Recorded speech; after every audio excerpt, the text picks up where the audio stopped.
बच्चों, कैसे हो सब?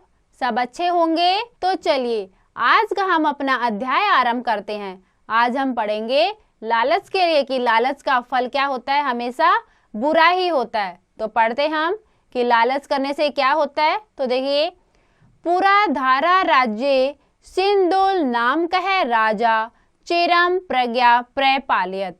पहले धारा राज्य में सिंदूल नाम का राजा चिर प्रज्ञा परपालियत, अपनी प्रजा पर शासन कर रहा था, अपनी प्रजा को पाल रहा था। तस्य वृद्धावस्थाए भोज इति पुत्र अजायत। उसकी वृद्धावस्था में उसने एक पुत्र का उत्पन्न हुआ, इनके उसके घर में एक बेटा हुआ। स यदा पंचवार्षिक अभवत, जब वह 5 साल का था, तदा तस्य पिता आत्मने जराम ज्ञातवा अनुजय महाबल मुंजम ऐदवत। तब उसके पिता ने अपने आप को बीमार जब हो गया था, वो उस बीमार समझकर उसने अपने छोटे भाई को महाबल मुंज को बोला, तवम मम पुत्रम बोझ परिपाल्य, तुम मेरे पुत्र का पालन पोषण करना। अपि च यावत यशो राज्य भारम वोडुमैक्षम, जब तक यह राज्य का भार उठाने में सक्षम ना हो, तावत तमेव राज्यम करो, तब तक तुम राज्य करो। यानी कि उसने बोला कि तुम मेरे पुत्र का पालन पोषण करना और जब तक ये बड़ा ना हो तब तक तुम राज्य करना। दिवगते राजानी राज्यम शासत मुंजस्य पाप बुद्धि उत्पन्न। दिवगते, कुछ दिन बीत जाने के बाद उसने कुछ दिनों तक उसने क्या शासन किया। मुंज से पाप बुद्धि उत्पन्न, फिर मुंज की बुद्धि में क्या है, पाप आ गया।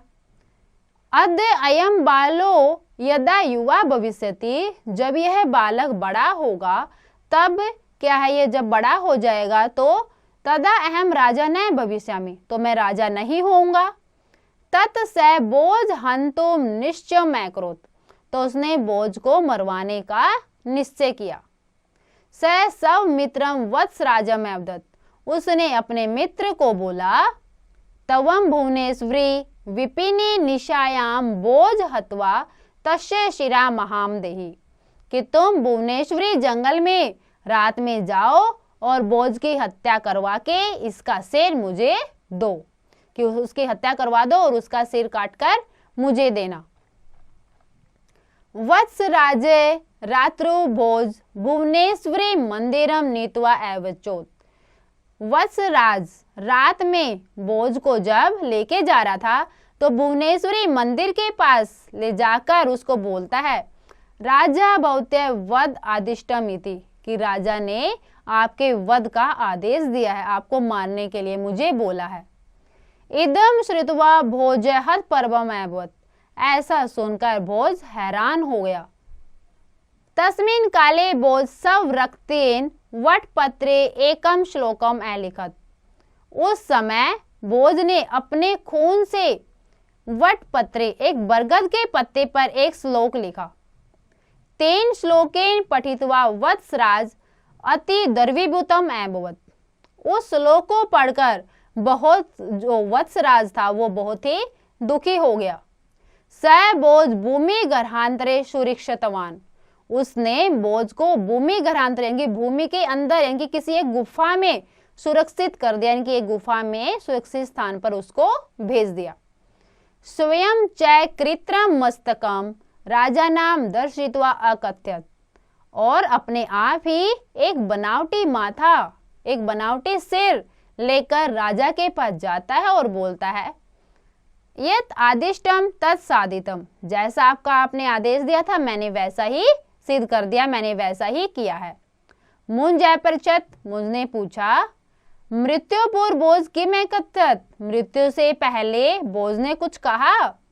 तत् वत्सराज बोझस्य तत्पत्रम रागे ददात, तब वत्सराज ने बोझ का वो पत्र राजा को दिया जो कि उसने लिखा था। मुंज पत्रम अपठत, मुंज ने पत्र पढ़ा। मांदा चय महापति कृत युगाल अंकरो भूतो घत सेत्रुएन महाददो विरचित है कवासौ 10 सयांत कह। अन्य चय अपि युधिष्ठिर पर्वतयो याता दिवम भूपते नेकना अपि समम गता वसुमती मुस्तव्या यास्यति। तो देखिए उसमें क्या लिखा था कि सतयुग के आभूषण, जो हमारा सतयुग का जो गहना है, राजा मानदाता भी इस पृथ्वी से चले गए हैं। जिन्होंने समुद्र पर सेतु का निर्माण करवाया, दशानन का वध करने वाले वो राम कहाँ हैं? यानी कि सेतु पर जो जिन्होंने समुद्र पर सेतु का निर्माण करवाया था, सेतु जो पुल बनवाया था, वो उन्होंने रावण का जो वध करा था, वे राम कहाँ हैं? वे राम भी अब नहीं है। हे राजन, युधिष्ठिर आदि अन्य प्रसिद्ध राजा भी दिवंगत हो गए। क्या यानी कि युधिष्ठिर जैसे अनेक राजा, महान राजाएं, वो भी मृत्यु को प्राप्त हो गई। मुंज किसी एक के साथ भी धरती नहीं गई। इसलिए हे मुंज, जो इतने विख्यात, जो प्रसिद्ध जो राजा थे, उन्होंने इतने अच्छे काम किए, लेकिन किसी के साथ भी ये धरती नहीं गई। तो क्या हुआ, तुम्हारे साथ जाएगी? कि जो पृथ्वी है, जब इतने बड़े महान योद्धाओं के साथ नहीं जा सकी, तो तुम्हारे साथ क्या ये धरती जाएगी? मुंज पत्रम पठित्वा श्लोकशार्थम विचार्य अत्यंतम लज्जितम अभवत्। मुंज पढ़कर इस श्लोक पर विचार करके बहुत ही शर्मिला हो गया, बहुत ही लज्जित हुआ। यह प्रयाश्चित स्वरूपोन अग्नौ शरीरम दग्धुम समुद्यत। उसने प्रायश्चित के स्वरूप में प्रायश्चित करने के लिए अपने शरीर को वो अग्नि में देने के लिए तैयार हो गया। तस्मिन काले वत्सराज रहस्य उद्घाटितवान बोध जीवित है।